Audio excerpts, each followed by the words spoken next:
और अब खबरें विस्तार से। विदेश मंत्री डॉक्टर एस जयशंकर ने रायसीना डायलॉग 2023 में पीएम मोदी और भारत की अर्थव्यवस्था पर कुछ ऐसी प्रतिक्रिया दी कि वहां मौजूद सभी लोग उनकी हाजिर जवाबी के कायल हो गए। उन्होंने क्रिकेट के खेल से भारत की अर्थव्यवस्था की तुलना करते हुए प्रधानमंत्री नरेंद्र मोदी को शानदार कैप्टन बताया। सेना डायलॉग के दौरान जब विदेश मंत्री से सवाल किया गया कि आप क्रिकेट एनालॉजी में यकीन करते हैं, पीएम मोदी जैसे कैप्टन के साथ आप फील्ड में कैसे उतरेंगे, तो विदेश मंत्री ने बड़े ही रोचक अंदाज में इस सवाल का जवाब दिया। उन्होंने कहा कि कैप्टन मोदी ने बहुत नेट प्रैक्टिस की है। उनके नेट प्रैक्टिस सुबह 6 बजे से शुरू होती है और काफ़ी देर तक चलती है। वो आपसे उम्मीद करते हैं कि आप विकेट लें अगर वो आपको ऐसा करने का मौका देते हैं तो।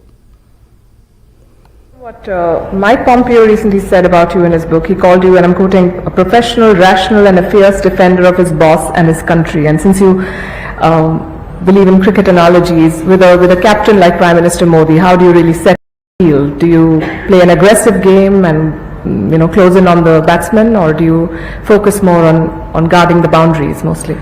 Well, I think with Prime Minister Modi, with Captain Modi, there's a lot of net practice. I mean, the net practice starts at 6 o'clock in the morning and goes on till fairly late. But again, there's also, and I'm sure Kevin would agree, I mean, if you have a particular bowler who you trust in or you've seen perform, you would give them the latitude. You throw the ball to them at the right moment. You would trust them to deal with that particular situation, and I think in that sense, Captain Modi does give his bowlers a certain amount of freedom. I mean, he expects you to take that wicket if he gives you the chance to do it. But I would also say some of it is watching the difficult decisions being taken. Kevin was speaking about the pandemic. I mean, all of us, if we look back at the last 3 years, the decision to lockdown was a very, very tough decision. But it had to be taken at that point of time, and if we now look back, what would have happened if we had not taken that decision? आगे बढ़ते हैं। कांग्रेस नेता राहुल गांधी के Cambridge university में Pegasus मुद्दे को छेड़ने के मामले पर बीजेपी ने उन पर निशाना साधा है। इस मामले पर अब कांग्रेस नेता पवन खेड़ा ने बीजेपी पर पलटवार करते हुए कहा है कि जब पीएम मोदी इजराइल के साथ मिलकर अपने देश के लोगों के फोन में पेगासस लगवा रहे थे, बीबीसी के दफ्तर पर रेड कर रहे थे, तब विदेश में अपमान नहीं हो रहा था। उन्होंने पूछा कि हिंदुस्तान की चर्चा करने से हिंदुस्तान के लोगों का अपमान होता है। दरअसल राहुल गांधी के पेगासस वाले बयान के बाद बीजेपी नेता और केंद्रीय मंत्री अनुराग ठाकुर ने पलटवार करते हुए कहा कि पेगासस कहीं नहीं, उनके दिलो दिमाग में है। राहुल गांधी को बार बार झूठ बोलने और देश का अपमान करने की आदत है। कैम्ब्रिज यूनिवर्सिटी में अपने संबोधन में राहुल गांधी ने दावा किया कि उनके और कई अन्य विपक्षी नेताओं के फोन में पेगासस स्पाईवेयर था। इसके साथ उन्होंने दावा किया कि गुप्तचर अधिकारियों ने खुद उन्हें फोन करके बताया था कि बातचीत करते हुए वो सावधान रहे। उनके इन दावों के बाद देश में राजनीति गर्मा गई है।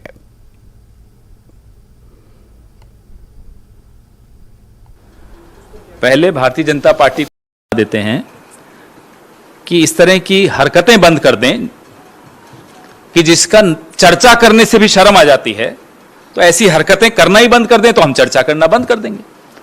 आपको इजराइल की मदद लेकर, जो कि आरोप है आप पर, तो यही है ना कि इजराइल की मदद लेकर आपने विपक्ष के नेताओं, अपने ही कुछ खुद अपने ही नेताओं पर जासूसी की उनके फोन्स के माध्यम से। तब नहीं शर्म आती इनको, उस पर चर्चा हो जाए तो शर्म आ जाती है इनको। ये सोचते हैं कि बीबीसी पर रेड मारेंगे तो इंग्लैंड को पता ही नहीं चलेगा जब तक कि हम उसके बारे में चर्चा नहीं करें।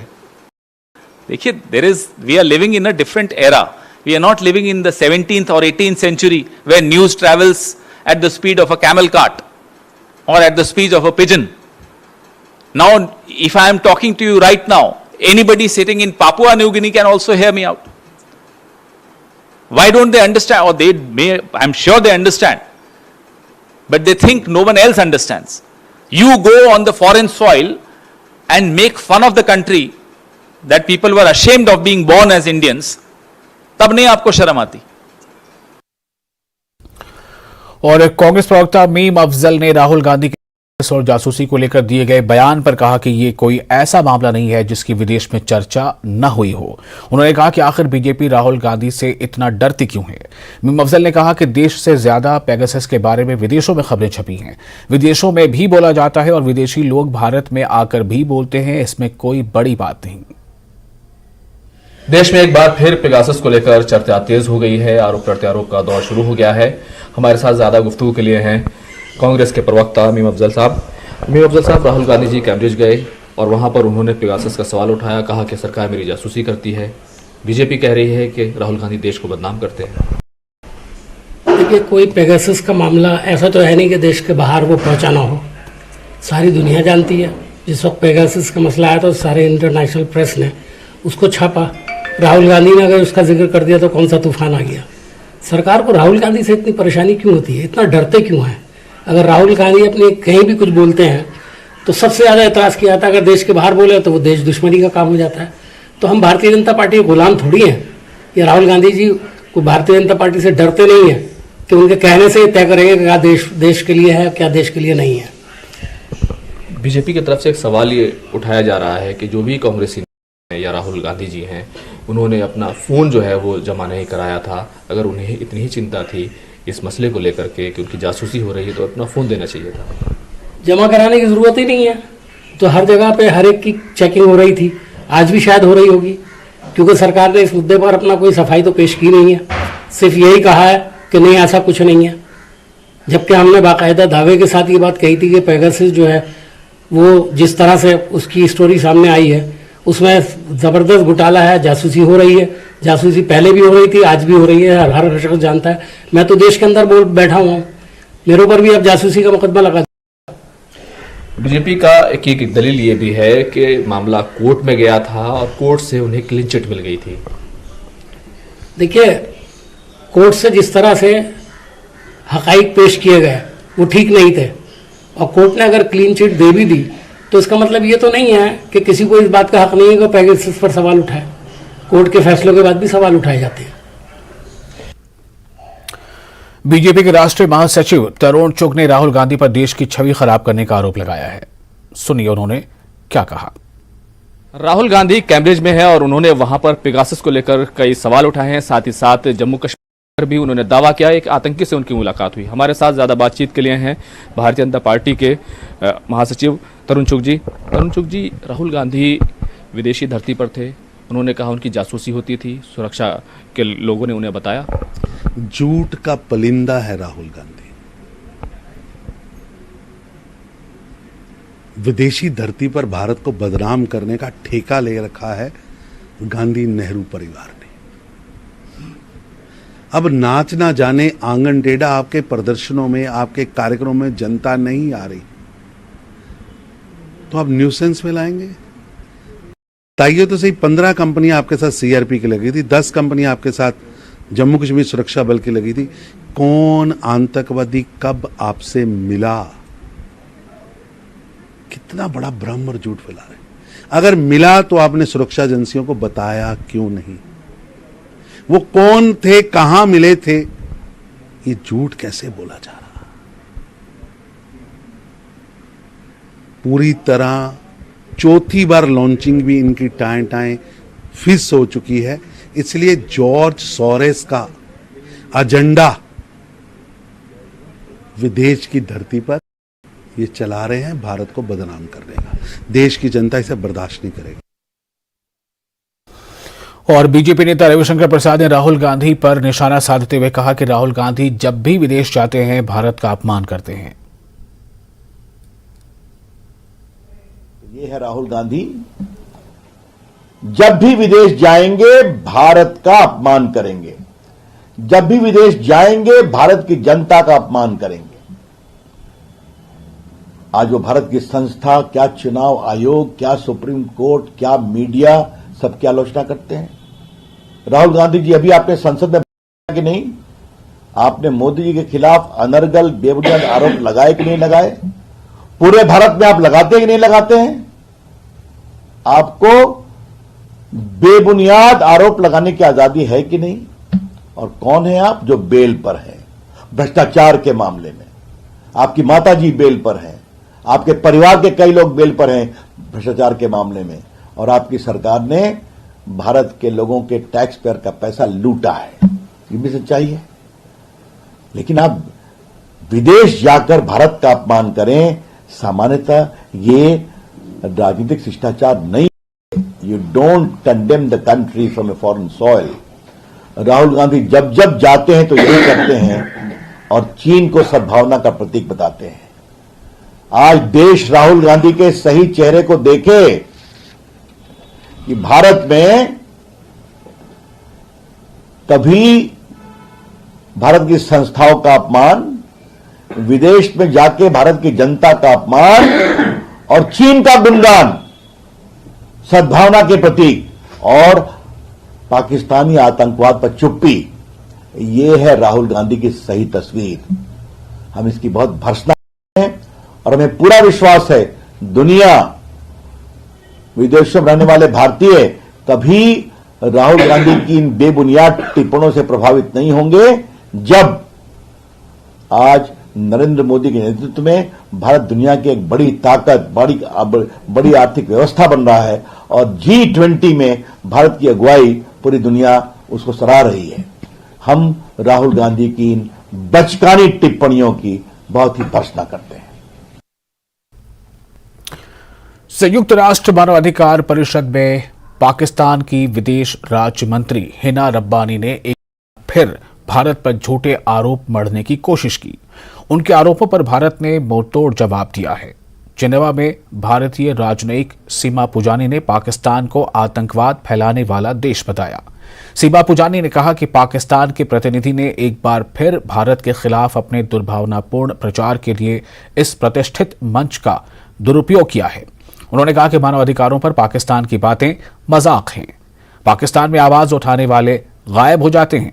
उन्होंने कहा कि पाकिस्तान के अपने जांच आयोग को पिछले एक दशक में गुमशुदगी की 8,463 शिकायतें मिली हैं।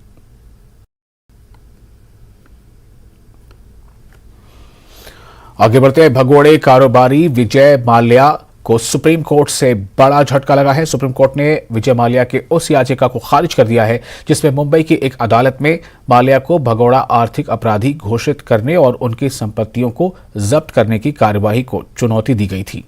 विजय माल्या का प्रतिनिधित्व करने वाले वकील ने शीर्ष अदालत को अवगत कराया कि उन्हें इस मामले में अपने मुवक्किल से कोई निर्देश नहीं मिल रहा है, जिसके बाद शीर्ष अदालत ने मुकदमा न चलाने की याचिका खारिज कर दी। ब्रेक के बाद एक बार फिर न्यूज 18 जम्मू कश्मीर लद्दाख हिमाचल पर आप देख रहे हैं नेशनल न्यूज। उत्तर प्रदेश में बाहुबली नेता अतीक अहमद के एक और कथित सहयोगी की संपत्ति पर बुलडोजर चलाया गया है। प्रयागराज विकास प्राधिकरण ने शुक्रवार को कार्रवाई करते हुए बुलडोजर चलाया। उमेश पाल की हत्या के मामले में राज्य सरकार पिछले कुछ दिनों से बुलडोजर चलाने की कार्रवाई कर रही है। शुक्रवार दोपहर 3:30 बजे PDA यानी प्रयागराज विकास प्राधिकरण की टीम असरौली इलाके में 3 JCB और 1 पोकलेन मशीन लेकर पहुंची। उसके बाद माफिया अतीक अहमद के फाइनेंसर माशूक प्रधान उर्फ माशुकुद्दीन के घर को गिरा दिया गया। यह कार्रवाई शाम 6:30 बजे तक चली। माशुकुद्दीन के परिजनों से इस कार्रवाई को उनके अन्याय बताया है।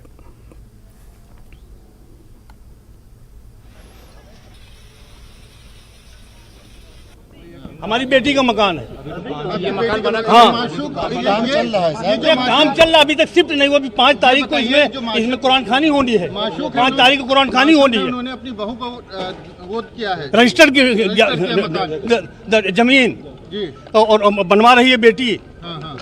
बनवा उनकी बेटी, हमारी बेटी बनाया और दामाद और बेटी दोनों टीचर है। अच्छा, दोनों टीचर दोनों और कम से कम 35 शाहनवाज कम से कम 35-36 लाख रुपया लोन लेकर के तब इसको बना रहे हैं। और जब हम मकान बनाने के लिए पैसा हम लोन लेंगे बैंक से, हम फाइनेंस करेंगे किसी को। क्या दिमाग है, क्या दिमाग आप लोगों का है। कम से कम 12, 13, 25 और 12, 37 लाख। देखिए आपके ऊपर 37 लाख का आरोप है कि अतीक अहमद गैंग से आप मिले हुए हैं। आपका क्या कहना है? हम बिल्कुल सरासर झूठ, गलत इल्जाम है, बिल्कुल गलत इल्जाम है। कोई नोटिस नहीं मिली। आपका क्या नाम है? आपका क्या नाम है? नक्शा, इसका नोटिस आई थी, नक्शा मैंने दाखिल किया, नक्शे पे क्वेरी किया गया, नक्शे पे मुझसे क्वेरी किया गया, क्वेरी का मैंने जवाब दिया सितंबर में। अपना नाम बता अहमद। आप कौन है? ये मकान है किसका वैसे? मेरी बेटी का। आपकी बेटी के नाम पे मकान है? हाँ, इसको माशूक जी ने ट्रांसफर किया है। हाँ, बेटी को, क्योंकि पुश्तैनी जमीन थी, मासूक की भी नहीं है, मासूक की दादा बाबा की जमीन है। आगे बढ़ते हैं। कथित आबकारी घोटाले में सीबीआई द्वारा गिरफ्तार दिल्ली के उप मुख्यमंत्री मनीष सिसोदिया ने शुक्रवार को कोर्ट में नियमित जमानत याचिका दाखिल की। सिसोदिया के वकील ने राउज एवेन्यू कोर्ट में उनकी बेल एप्लीकेशन फाइल की। बता दें कि इससे पहले सिसोदिया ने सीबीआई द्वारा की गई गिरफ्तारी को सीधे सुप्रीम कोर्ट में चुनौती दी थी, लेकिन वहां मुख्य न्यायाधीश द्वारा फटकार लगाते हुए कहा गया था कि आपको पहले दिल्ली हाई कोर्ट जाना चाहिए। मामला दिल्ली, ये मतलब नहीं कि आप सीधे सुप्रीम कोर्ट का दरवाजा खटखटाएंगे। साथ ही उनके मामले में हस्तक्षेप करने से साफ इनकार कर दिया था। केंद्रीय जांच एजेंसी एनआईए द्वारा झारखंड में वामपंथ उग्रवाद से जुड़े मामले में अब तक के सबसे बड़ी अटैचमेंट की कार्रवाई की गई है। एनआईए ने करीब 20 करोड़ रुपए की नकदी को जब्त किया है। इसके साथ ही एनआईए के द्वारा करीब 153 बैंक अकाउंट सहित म्यूचुअल फंड को भी फ्रीज करवा दिया गया है। जांच एजेंसी एनआईए ने सीपीआई माओवाद से जुड़े हुए एक बड़े मामले में एक बड़ी कार्रवाई को अंजाम देते हुए तकरीबन 20 करोड़ 65 लाख से ज्यादा की संपत्ति यानी नकदी समेत कई संपत्तियों को अटैच कर लिया है। यानी उसे साधारण भाषा में कहे तो उसे अब जब्त कर लिया गया है। और इसके साथ ही जिस तरह से ये 20 करोड़ 65 लाख की जो नकदी थी वो तकरीबन 153 बैंक अकाउंट में थी। इसके साथ ही काफी जो म्यूचुअल फंड था, यानी देखिए समझा जाए कि किस तरह से नक्सलियों के द्वारा म्यूचुअल फंड में भी पैसा इन्वेस्टमेंट किया गया था, तो उन म्यूचुअल फंड से जुड़े हुए अकाउंट्स को भी फ्रीज कर दिया गया है। फ्रीज का मतलब उस बैंक अकाउंट और म्यूचुअल फंड को अब बिना एनआईए की इजाजत के उसे खोला नहीं जा सकता है, उसे ओपन नहीं किया जा सकता है।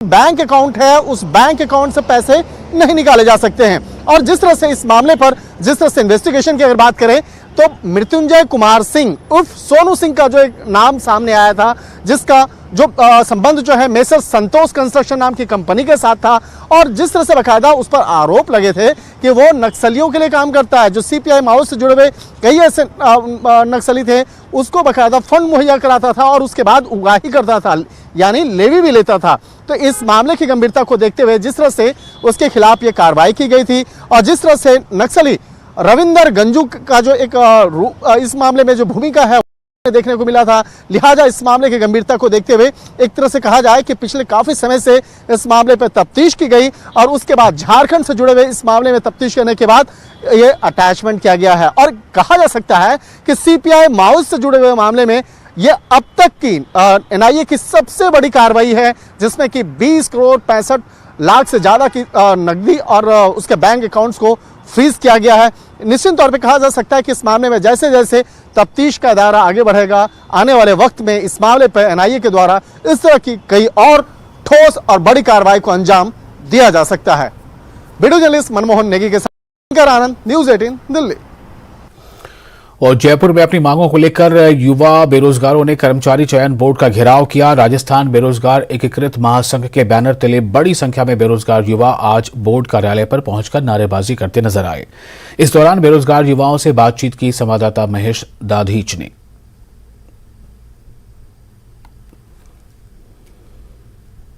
अलग अलग परीक्षाओं से जुड़े हुए अभ्यर्थी इस समय मौजूद है राजस्थान कर्मचारी चयन बोर्ड पर और अपनी परेशानियों को लेकर के पहुंचे हैं। आप कौन सी परीक्षा के अभ्यर्थी हैं और क्या आपकी मांग है? आप सर, हम पशुधन सहायक भर्ती 2022 से हैं। हमारा मामला कोर्ट में चल रहा था। कोर्ट का डिसीजन आए हुए 1 महीना हो, कोर्ट ने रिवाइज रिजल्ट का ऑर्डर दिया, लेकिन बोर्ड कुछ कर नहीं रहा अभी तक। बार बार हमारा मुद्दा उठाए जा रहे हैं, ज्ञापन देते जा रहे हैं, लेकिन अभी तक कुछ हो नहीं रहा। मंत्री जी बोलते हैं कि हमारे पास यहाँ से कुछ मिलेगा बोर्ड से, उसके बाद में हम आगे करेंगे। ये बोलते हैं सरकार को दे दिया है, सरकार वाले बोलते हैं कि विभाग को दे दिया है, विभाग वाले बोलते हैं ये बोलते बोर्ड को दे दिया है, लेकिन हमारे को इधर से उधर घुमाया जा रहा है। लेकिन हमारे बेरोजगारों का आप भी पशुधन सहायक? हाँ, मैं पशुधन सहायक हूँ और हमारी एक ही मांग है कि पशुधन सहायक का रिजल्ट जल्द से जल्द रिवाइज करें। जारी करो, पशुधन सहायक का परिणाम जारी करो। आप कौन सी परीक्षा देकर के आए हैं और क्या मांग? सर, कार्यशाला गणना विज्ञान 2018 भर्ती का परिणाम अभी तक जारी नहीं किया गया है। 43 पोस्ट के लिए भर्ती करवाई। हम सभी बेरोजगारी में परेशान हैं। काफ़ी दिनों से ये परिणाम, जो अंतिम परिणाम है, वो जारी नहीं किया गया है। कौन सी परीक्षा के अभ्यर्थी हैं आप? कनिष्ठ अनुदेशक WCS workshop calculation and science, जो 2011 से लंबी चल रही है और इनके DV करीब 4 महीने हो गए, लेकिन अभी तक फाइनल रिजल्ट नहीं दिया गया। आपका भी रिजल्ट अटका हुआ है? हमारा रिजल्ट अटका हुआ है। मैं परिवहन उपनिरीक्षक MBSI से हूँ, जिसमें अभी कोर्ट का फैसला आया है कि डिप्लोमा को लिया जाए और बीटेक को बाहर किया जाए, जिससे रिवाइज रिजल्ट बोर्ड को जारी करना है। और हम बोर्ड से मांग करते हैं कि हमारा रिवाइज रिजल्ट जल्द से रिवाइज रिजल्ट आ गया है। सर, लाइब्रेरियन भर्ती जो 11 सितंबर को संपन्न हुई थी, उसके 2 गुने का परिणाम आ चुका है, परंतु फाइनल परिणाम के लिए जो चयनित अभ्यर्थी हैं वो काफ़ी लंबी समय से इंतजार कर रहे हैं। तो हम मांग करते हैं कि जो लाइब्रेरियन भर्ती का परिणाम है वो फाइनल परिणाम जल्द से जल्द। आप कौन सी परीक्षा? सर, मैं मोटर व्हीकल सब इंस्पेक्टर भर्ती की तरफ से आई हूँ। हमारा DV वेरिफिकेशन सब हो चुका है, 1 साल हो चुका है, लेकिन भर्ती को अभी तक लटका रखा है। कोई रिजल्ट का बार बार धक्के खा रहे हैं हम यहाँ पे आके। हम सभी ऑर्डर दे दिया है। हाँ जी, जबकि कोर्ट ने ऑर्डर दे दिया है कि डिप्लोमा वाले के लिए आप रिजल्ट डिक्लेयर करो, बट अभी तक कुछ भी नहीं कर रहे हैं। हम हमेशा आते हैं, पहले हमने ये भर्ती के लिए आए, रिजल्ट के लिए आए, DV के लिए आए, हर चीज़ के लिए हमें आना पड़ रहा है। कैमरा पर्सन अविनाश के साथ महेश दाधिच, न्यूज़ 18 जयपुर। रंगों के त्योहार होली पर रंग वाले नुकसान से बचने के लिए क्या करें, बता रही है डर्मेटोलॉजिस्ट डॉक्टर सोनी नंदा। रंगों का त्योहार होली आने वाला है और एक दूसरे को रंग लगाकर लोग होली की बधाइयां देते हैं, लेकिन रंग कभी कभी हमारी स्किन पर बुरा असर छोड़ते हैं। तो ऐसे में होली के पर्व पर रंगों से कैसे बचा जाए और कितना खतरनाक ये रंग कभी कभी हो सकते हैं, ये जानने के लिए हमारे साथ बात करने के लिए मौजूद हैं dermatologist doctor Nanda.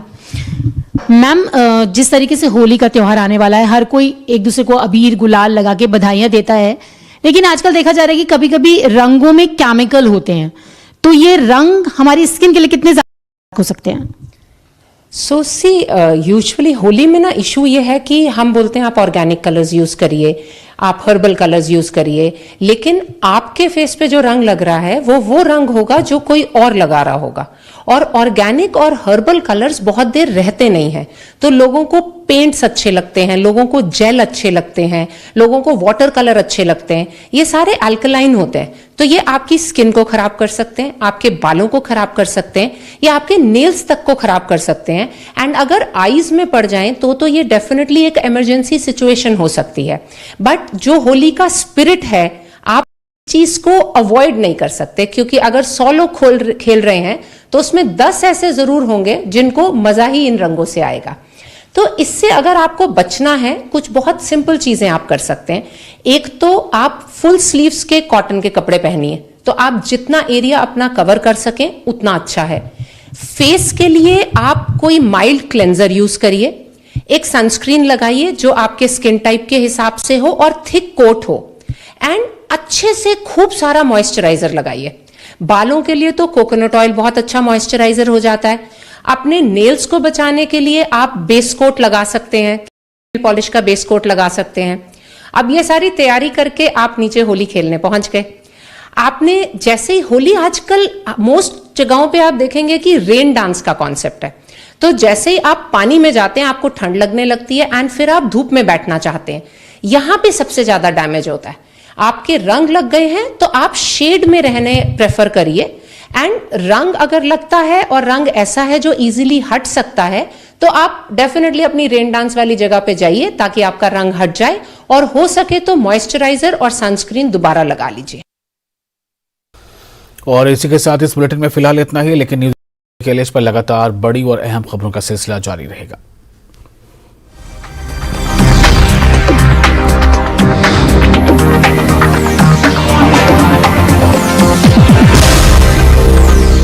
States, 1,200 plus reporters, 67 plus